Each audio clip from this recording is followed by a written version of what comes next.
¿Alguna vez te has preguntado cómo Caín, uno de los primeros hijos de Adán y Eva, pudo haber encontrado una esposa y engendrado un hijo si Adán y Eva fueron los únicos padres de la humanidad? Este misterio puede parecer intrigante, sin embargo, al sumergirnos en las entrelíneas de la Biblia, encontramos respuestas fascinantes que pueden arrojar luz sobre este aparente enigma. En este vídeo, vamos a encontrar la respuesta y te aseguro que te sorprenderá. Así que te pido que te suscribas al canal para no perderte ninguna de nuestras actualizaciones bíblicas. Ahora sí, comencemos con la cuestión. La creación de Adán y Eva es uno de los eventos más significativos en la narrativa bíblica, marcando el inicio de la humanidad según el relato de Génesis. Dios creó a Adán del polvo de la tierra y le dio vida al soplar en sus narices. Luego, Dios hizo a Eva a partir de una costilla de Adán, estableciendo la primera unión matrimonial y el comienzo de la humanidad. Esta creación no fue solo el inicio de la vida, sino también el comienzo de la relación entre Dios y la creación, sentando las bases para la historia bíblica que seguiría. Después de la creación de Adán y Eva y el establecimiento de su vida en el jardín del Edén, comenzaron a tener hijos. Entre sus hijos estaban Caín y Abel, dos hermanos que crecieron en un mundo que, aunque marcado por la pureza de la creación inicial, estaba a punto de enfrentar las primeras pruebas y desafíos. Caín se convirtió en agricultor, dedicándose al cultivo de la tierra, mientras que Abel se hizo pastor de ovejas, cuidando de sus rebaños. La Biblia relata que, con el paso del tiempo, ambos hermanos decidieron hacer ofrendas a Dios como expresión de adoración y gratitud. Caín ofreció fruto de la tierra, mientras que Abel presentó lo mejor de su rebaño, ofreciendo las partes más gordas y valiosas de las ovejas.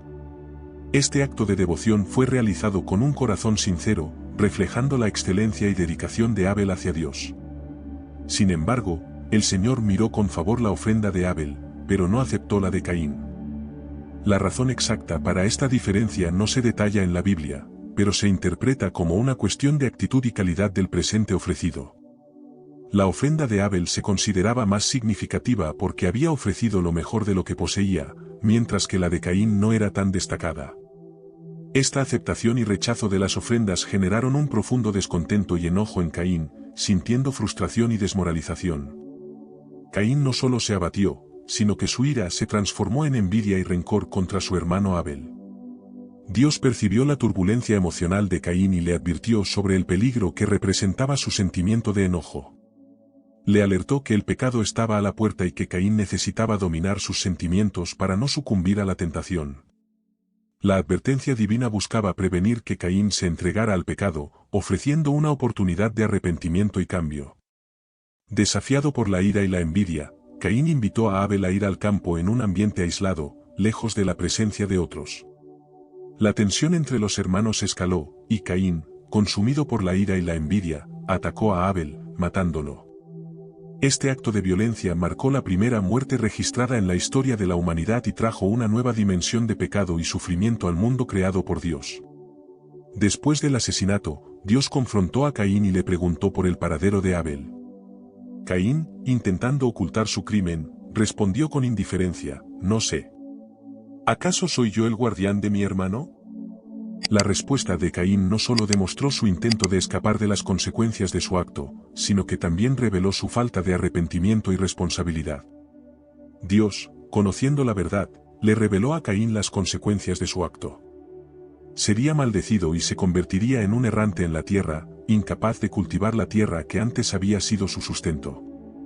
La maldición de Caín sería doble. Tendría que enfrentar una vida errante y la tierra ya no le daría los frutos que anteriormente cultivaba con éxito.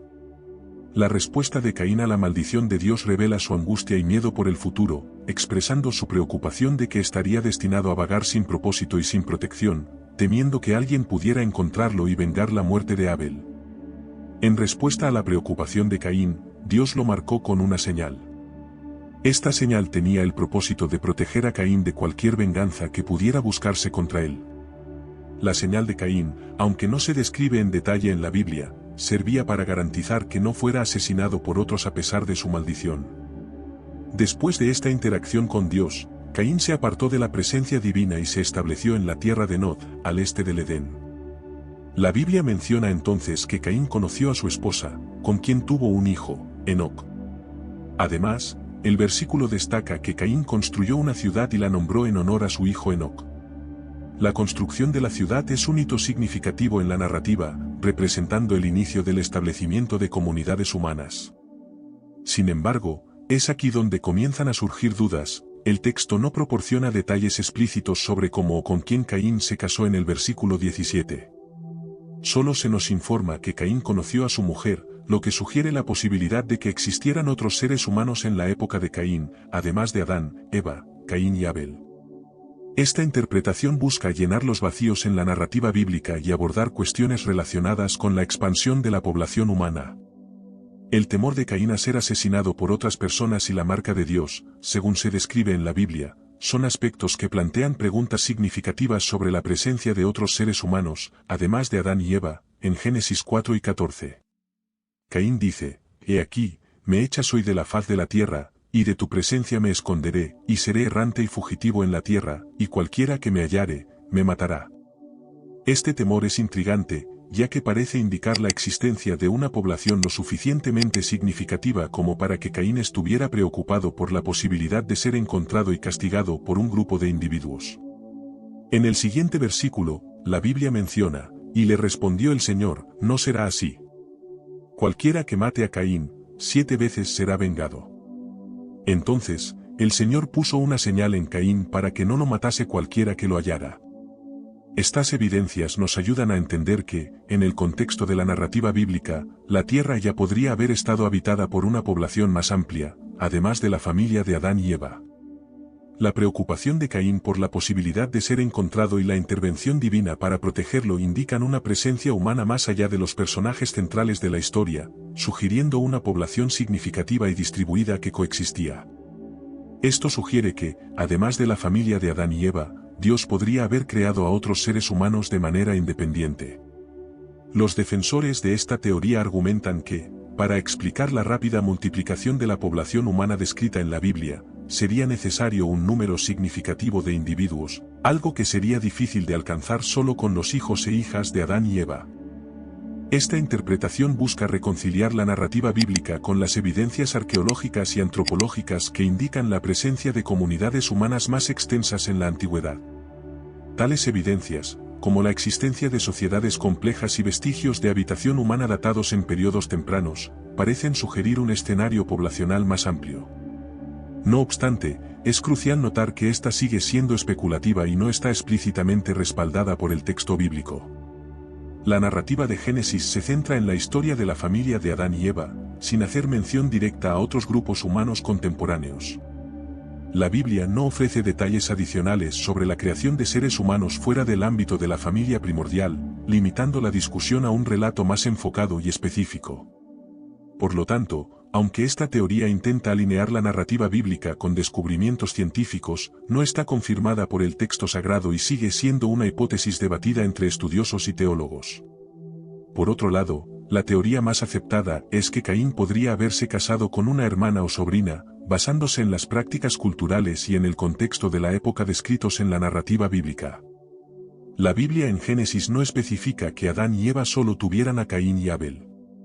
Como hijos de hecho, en Génesis 4, Eva menciona: «He adquirido un varón con la ayuda del Señor», refiriéndose a Caín, pero no hay una declaración similar después del nacimiento de Abel, lo que sugiere que podrían haber nacido otros hijos entre estos eventos. Esta ausencia de mención explícita a otros hijos e hijas entre Caín y Abel ha llevado a algunos estudiosos y teólogos a especular que Adán y Eva tuvieron una prole más extensa de lo que se narra directamente. La comprensión cultural e histórica de la época indica que las familias a menudo eran grandes, y la falta de una restricción específica en el texto bíblico permite la posibilidad de que Caín se haya casado con una hermana o pariente cercana. Esta interpretación se refuerza con la referencia a otros hijos e hijas de Adán y Eva en Génesis 5, 4, que afirma: «Y Adán conoció a su mujer, y ella concibió y dio a luz a Set». Esta mención sugiere una descendencia más amplia, además de los hijos mencionados individualmente. Así, el texto bíblico no limita la prole de Adán y Eva solo a Caín, Abel y Set, permitiendo una interpretación más amplia sobre la extensión de su familia. Es importante destacar que, en ausencia de una población significativa fuera de la familia de Adán y Eva, la idea de que Caín se casó con una hermana surge como una explicación plausible para poder dar continuidad a la humanidad en el contexto cultural y temporal de la narrativa bíblica. El matrimonio entre hermanos o parientes cercanos era considerado aceptable e incluso necesario para la propagación de la humanidad. Esta interpretación es coherente con las circunstancias únicas descritas en la Biblia, que no prohíbe explícitamente el matrimonio entre hermanos en la etapa inicial de la historia humana. Al contrario, la Biblia presenta diversos ejemplos de matrimonios entre parientes cercanos. Un ejemplo notable es el caso de los hijos de Noé después del diluvio. Noé y su esposa, junto con sus hijos Sem, Cam y Jafet, eran los únicos sobrevivientes para repoblar la tierra. Los hijos de Noé tuvieron que casarse entre sí o con sus hermanas, dada la ausencia de otras personas disponibles. Otro ejemplo importante es el matrimonio de Abraham con Sara, su media hermana. La narrativa bíblica en Génesis 8 y 12 confirma que Abraham y Sara compartían el mismo padre, siendo medio hermanos. En esa época, los matrimonios entre parientes cercanos, como medio hermanos, eran aceptados y a menudo necesarios para mantener la continuidad de la línea familiar. Isaac, hijo de Abraham, también siguió esta práctica al casarse con Rebeca, quien era su prima de primer grado. El matrimonio entre primos era común y reflejaba las normas de la sociedad antigua.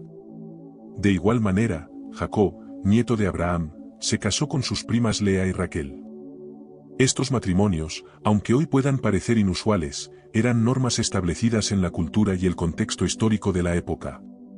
Es crucial notar que las leyes que prohibieron el matrimonio entre parientes, como se describe en la ley mosaica, se establecieron mucho tiempo después de estos eventos, alrededor de 2500 años después de la creación de Adán y Eva.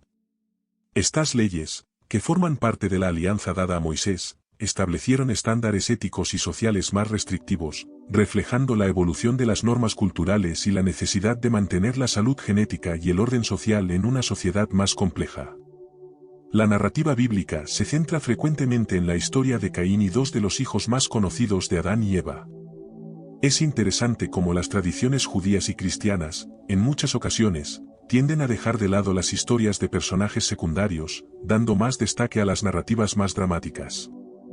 Esta tendencia a veces oscurece la presencia y los destinos de los otros hijos e hijas de esta primera familia de la humanidad, creando una brecha en la comprensión de las experiencias y destinos de los demás miembros de la familia, cuyas vidas también desempeñaron roles significativos en la construcción del tejido de la historia humana.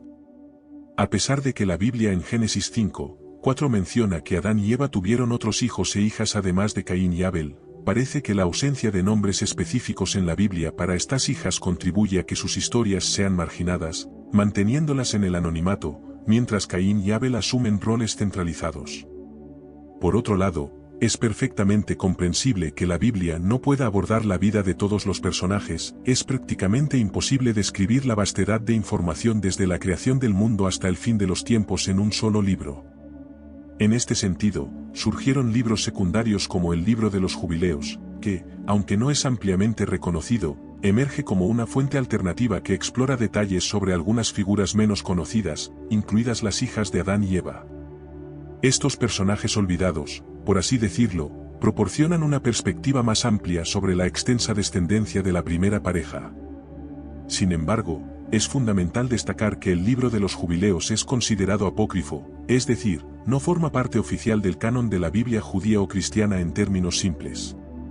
No se considera una escritura sagrada por las principales tradiciones religiosas, principalmente debido a la falta de consenso sobre su autoría y origen, además de interpretaciones que divergen de las versiones más aceptadas. Aún así, la relevancia histórica del Libro de los Jubileos no puede ser subestimada. Ofrece una visión única de los eventos narrados en Génesis, especialmente aquellos relacionados con la creación del mundo, Adán y Eva y otros personajes del Antiguo Testamento. Su apodo de Pequeño Génesis refleja su conexión directa con los acontecimientos y figuras descritos en el libro de Génesis. Este libro apócrifo ofrece una interpretación profunda de la historia, yendo más allá de lo que se encuentra en la Biblia, incluyendo la mención de los nombres de las hijas de Adán y Eva y la descripción de sus vidas. Esta narrativa es especialmente significativa para algunas comunidades judías y cristianas que buscan comprensiones adicionales sobre eventos importantes del Antiguo Testamento. Al investigar el libro de los Jubileos en busca de los nombres de las hijas de Adán y Eva, encontramos las figuras de Awan y Asura, identificadas como esposas de Caín y Set, respectivamente. En el libro de Génesis, capítulo 4, versículos 16 y 17, leemos: Caín salió de la presencia del Señor y se estableció en la tierra de Nod, al este del Edén. Caín conoció a su esposa, y ella concibió y dio a luz a Enoc. Luego Caín edificó una ciudad y la llamó Enoc, nombrándolo a su hijo. En algunas tradiciones judías, Awan, también conocida como Kelima, es reconocida como la esposa de Caín, el primogénito de Adán y Eva. Aunque su nombre no aparece en la Biblia, se menciona en textos apócrifos como el libro de los Jubileos. La etimología de su nombre, asociada con el fenicio, sugiere significados como vicio o potencia. Como esposa de Caín, su nombre puede simbolizar la fuerza o influencia que ejerce en la línea iniciada por el primogénito de Adán y Eva. Al mismo tiempo, la connotación de vicio puede reflejar los desafíos y adversidades que enfrentaron Caín y Awan en sus vidas. Después de su exilio, Caín encontró a Awan y la narrativa bíblica destaca que fundó la ciudad de Enoc, nombrándolo. El libro de los Jubileos también menciona esta ciudad como uno de los logros de Caín después del trágico incidente con Abel. Al ser presentada en paralelo con Caín, Awan surge como un vínculo esencial en la genealogía, convirtiéndose en una figura central en eventos significativos tras el destierro de Caín y el asesinato de Abel.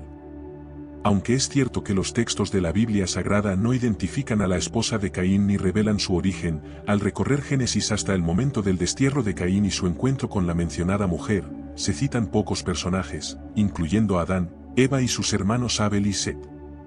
Sin embargo, es importante considerar que, cuando Caín se unió a Awan, la tierra probablemente ya estaba bastante habitada en ese punto de la historia, seguramente había más de 5 individuos, incluyendo a otras mujeres además de Eva.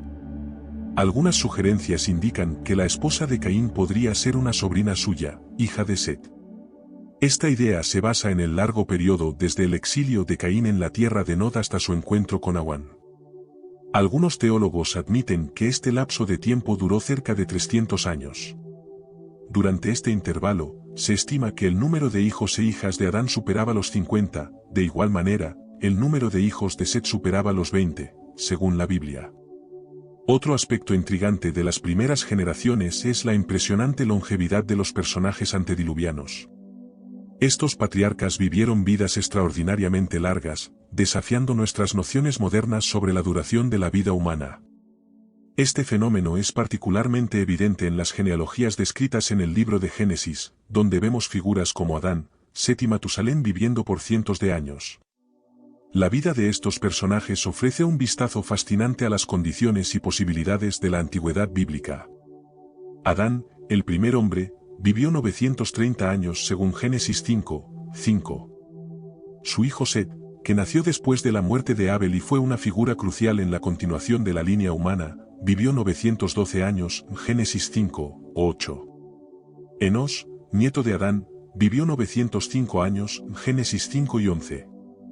Estos ejemplos muestran que, durante los primeros días de la humanidad, la longevidad no era una excepción, sino la norma. Matusalén, el abuelo de Noé, es conocido por haber vivido 969 años, lo que lo convierte en la persona más longeva mencionada en la Biblia, Génesis 5 y 27. Varias teorías intentan explicar esta longevidad excepcional. Una de las explicaciones propuestas es la idea de un ambiente primordial perfecto, donde condiciones climáticas, atmosféricas y ambientales podrían haber contribuido a una vida más larga. Según esta visión, la atmósfera de la Tierra antes del diluvio podría haber ofrecido una protección adicional contra radiaciones nocivas y otros factores que normalmente contribuyen al envejecimiento. Otros estudiosos sugieren que la genética de los primeros seres humanos era diferente y más robusta, permitiendo una vida más larga. Además, algunas interpretaciones bíblicas apuntan a cambios divinos o modificaciones en las leyes naturales después del diluvio. Según Génesis 6:3, Dios declaró: «Mi espíritu no contenderá para siempre con el hombre, porque él también es carne, más serán sus días 120 años». Esta declaración podría indicar una reducción planificada en la longevidad humana después del diluvio, lo que correspondería a la disminución gradual de la duración de la vida observada en las generaciones siguientes. Después del diluvio, las edades de los personajes bíblicos disminuyen significativamente. Abraham, por ejemplo, vivió 175 años, Génesis 25, 7, y Moisés, uno de los personajes más conocidos del Antiguo Testamento, vivió 120 años, Deuteronomio 34, 7. Esta disminución progresiva puede atribuirse a varios cambios. Una explicación común es que la alteración en las condiciones ambientales después del diluvio tuvo un impacto significativo en la longevidad. Otro factor podría ser el declive gradual de la calidad genética de las generaciones siguientes, debido a los matrimonios sanguíneos. La disminución de la longevidad también puede reflejar cambios en los planes divinos y en las condiciones de la humanidad. Algunos estudiosos creen que Dios ajustó la longevidad humana para adecuarse a los nuevos tiempos y a las nuevas realidades del mundo postdiluviano, donde la necesidad de vidas tan largas se volvió menos relevante. Podemos concluir que, cuando Caín consideró que había varias hermanas y sobrinas disponibles, esto no le dificultó encontrar una esposa consanguínea. Esta práctica de matrimonios entre hermanos consanguíneos, como mencionamos anteriormente, persistió durante un largo periodo.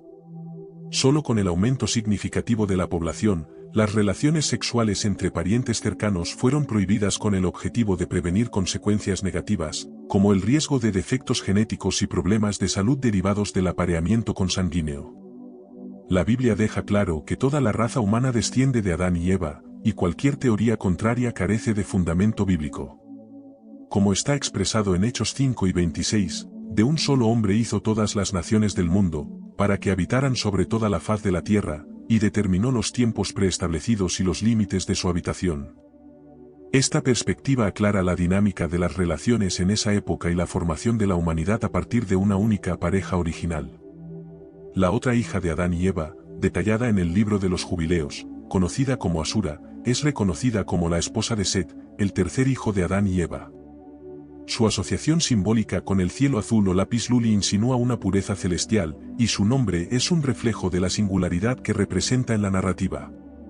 Como esposa de Set, Asura influye directamente en la continuidad de la línea justa, contribuyendo a la preservación de las virtudes y valores deseados en la genealogía bíblica. Cabe recordar que Set nació después de la muerte de Abel. Eva creía que él había sido designado por Dios para establecer una nueva descendencia en sustitución de Abel, asesinado por Caín.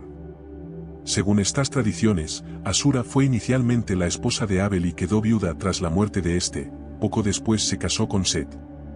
De esa unión surgieron descendientes notables. Set es un personaje clave en la genealogía bíblica y desempeña un papel significativo en la continuidad de la línea justa. Tras el tumultuoso episodio que involucró a Caín y su asesinato de Abel, su unión con Asura resultó en contribuciones que moldearon eventos clave en la Biblia.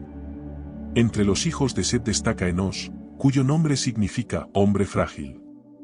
Enos es reconocido por haber sido el primero en desarrollar la costumbre de invocar el nombre del Señor, estableciendo una conexión espiritual que se convertiría en una práctica central en las tradiciones religiosas posteriores.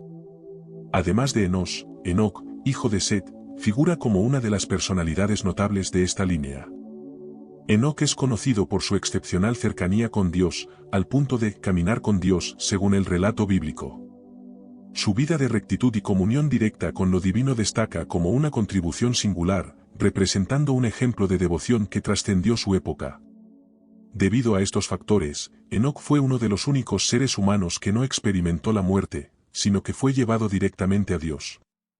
Sin embargo, una de las contribuciones más destacadas de la descendencia de Set es Noé, el justo constructor del arca durante el diluvio. Noé, hijo de Lamec y nieto de Set, fue elegido por Dios para preservar a la humanidad y la diversidad de las criaturas durante el cataclismo global.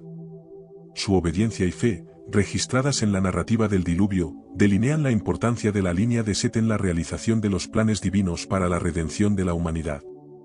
Cada individuo de esta genealogía desempeñó un papel crucial en la construcción del legado humano y en la preservación de la fe y la justicia en medio de los desafíos que enfrentaron sus generaciones.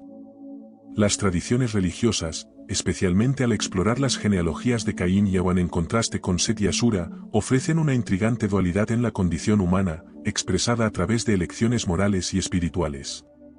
Caín, como el primogénito de Adán y Eva, protagoniza una trayectoria marcada por elecciones que reflejan la falibilidad humana. En contraste, la genealogía de Set y Asura ofrece una narrativa de elecciones morales y espirituales más alineadas con la voluntad divina. Estas dos genealogías, a pesar de sus marcadas diferencias, poseen su importancia y reflejan la dualidad inherente a la condición humana, donde las elecciones morales y espirituales moldean el destino de las generaciones posteriores. Aquí enfatizo una vez más que el libro de los Jubileos es considerado apócrifo, lo que significa que no es reconocido oficialmente por las principales tradiciones religiosas, tanto judías como cristianas. Toda esta información sobre las hijas de Adán y Eva puede variar según las diferentes interpretaciones y creencias religiosas. La Biblia es un libro sagrado que se centra en los mensajes más importantes sobre la fe y nuestra relación con Dios. No pretende contar todos los detalles o historias de cada persona que existió, en su lugar, se enfoca en las lecciones y enseñanzas que son esenciales para nuestra vida espiritual y moral. Dios usa la Biblia para mostrarnos lo que es más importante, su amor, su justicia y cómo quiere que vivamos. Es importante entender que un solo libro como la Biblia no podría incluir todo sobre la historia o sobre cada personaje. La Biblia es como una guía que nos da la información necesaria para conocer a Dios y seguir sus caminos. Nos ayuda a entender lo que es crucial para nuestra vida y nuestra relación con Él, sin intentar abarcar todos los aspectos de la vida y la historia. Los planes de Dios son perfectos, pero también son más grandes de lo que podemos comprender completamente. La Biblia nos da una visión del amor y la justicia de Dios, pero no revela todo sobre sus propósitos. En Isaías 55, 8-9, leemos, «Porque mis pensamientos no son vuestros pensamientos, ni vuestros caminos mis caminos, dice el Señor. Porque así como son más altos los cielos que la tierra, así son mis caminos más altos que vuestros caminos, y mis pensamientos más que vuestros pensamientos». Esto significa que hay cosas sobre Dios y sus planes que están más allá de nuestra comprensión. Dios no espera que lo entendamos todo, Él desea que confiemos en Él y busquemos su amor y guía. Gracias por acompañarme hasta el final de este vídeo. La historia de Caín nos muestra que, aunque enfrentemos misterios o desafíos en la vida, siempre podemos encontrar respuestas si nos acercamos a la palabra de Dios con humildad y curiosidad. Así como Caín recibió una oportunidad para reflexionar sobre sus acciones, también nosotros podemos aprender y crecer de nuestros errores. No olvides suscribirte, darle a me gusta y compartir tus pensamientos en los comentarios. Me encantaría saber qué opinas sobre el tema y qué otros temas te gustaría que exploremos juntos. Y recuerda siempre estas palabras, ***, clama a mí, y yo te responderé, y te enseñaré cosas grandes y ocultas que tú no conoces, ***, Jeremías 33, 3. Amén. Nos vemos en el próximo vídeo. Que Dios te bendiga.